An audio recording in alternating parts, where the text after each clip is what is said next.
Government চাকরি করতে গেলে কতগুলো সিস্টেম আছে। ইন্টারভিউ কল করে, আপনাদের পরীক্ষা দিতে হয়, ইন্টারভিউ দিতে হয়। চাকরি সবার গান মারা গেল। যা বলেছিস ফটকে। এই শান্তি পোলা, একটু খবর দেখতে দে, এত কথা কস কেন? একটা চায়ের দোকানে চা বিক্রি আজকের পরের থেকে পাঠাকে আর স্কুলে পাঠাবো না। কেন তোর ছেলেকে স্কুলে পাঠাবে না কেন? স্কুলে পাঠিয়ে কি হবে? পড়াশোনা করে কি হবে? সবাই তো ঘুষ নিয়ে চাকরি পাবে। ঠিকই বলেছিস, যারা অশিক্ষিত তাদের চাকরি হয়েছে, যারা শিক্ষিত তাদের চাকরি চলে গিয়েছে। কি দিনকাল এলো। আজকে থেকে আমি চাউমিন এগরোল বিক্রি করবো ট্রেন লাইনের পাশে।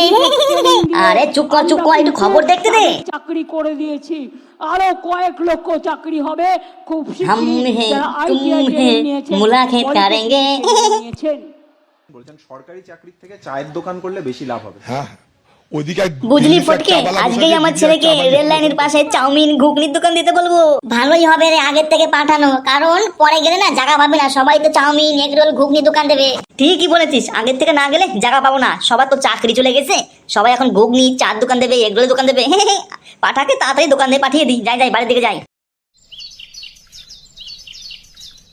আতা গাথে তুতা পাখি দানিম গাথে মৌ। দাদু দাদু আমি ঠিক পড়তেছি তো? হ্যাঁ দাদু ভাই, খুব সুন্দর হচ্ছে, পড়ো পড়ো। এক হচ্ছে এক, এক দুগুনি পনিয়ে দো, দুই দুগুনি পতিত, থার দুগুনি থত্তিত। দাদু ভাই তুমি কি পড়ছো এইগুলো? নামতা নামতা দাদু, নামতা পড়তেছি নামতা। কেন দাদু কি হচ্ছে? দাদু ভাই তুমি যে নামতা পড়ছো, নামতা পড়া হচ্ছে না তো। থামতে থামতে, তুমি আমাকে শেখাতো? তুমি জীবনে বই পড়িতো, তুমি আমাকে বই পড়া শেখাতো? দাদু ভাই এ তোমার কি মুখের ভাষা? দাদু ভাই এরকম বই পড়লে তুমি চাকরি কি করে করবে? ও চাকরি করবে না, ও আজকে থেকে ট্রেন লাইনে চা বিক্রি করবে আর চাউমিন বিক্রি করবে। থামতে থামতে, আমি চাকরি করবো চাকরি। চাকরি তো রেশির ভিতরে ভরে দেবে, এখন চাকরি হয় না, ঘুষ দিয়ে চাকরি হয়ে যাবে। আর যার যোগ্যতা তাদের চাকরি দেখ চলে গিয়েছে, বই মই পড়তে হবে না, এখন গিয়ে চাউমিন চা বিক্রি কর। দাদু দাদু আমি তো চাকরি করবো চাকরি। দাদু ভাই আমরা যেই সমাজে বাস করি ওইখানে চাকরি হয় না চাকরি। তাই দাদু আমরা কোন সমাজে বাস করি? আমরা ওয়েস্ট বেঙ্গলে বাস করি দাদু ভাই। এই সমাজে অশিক্ষিতদের চাকরি হয় আর শিক্ষিতদের চাকরি কেড়ে নেওয়া হয়। দাদু দাদু তাহলে আমি বই পড়ে কি করব? সরকার তো আমাদের সাপোর্ট করবে না, চাকরি দেবে না, আমি বই পড়বো না, তাহলে আমাদের চাকরি দেবে। দাদু ভাই সবাই যদি বুঝতে পারতো আমাদের সরকার ভালো না, তাহলে সরকারটা পাল্টানোর চেষ্টা করতাম। ঠিকই বলছো দাদু, আমার কত স্বপ্ন ছিল আমি বই ফোনে চাকরি করব।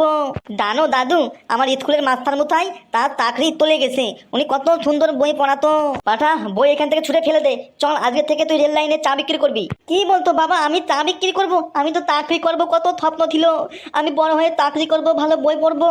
দাদু ভাই তোমার বাবা যা বলছে ঠিকই বলছে, বই পড়ে কিছু হবে না, যাও বাবার সঙ্গে রেল লাইনে গিয়ে চা বিক্রি করো, এখন থেকে ইনকাম করো।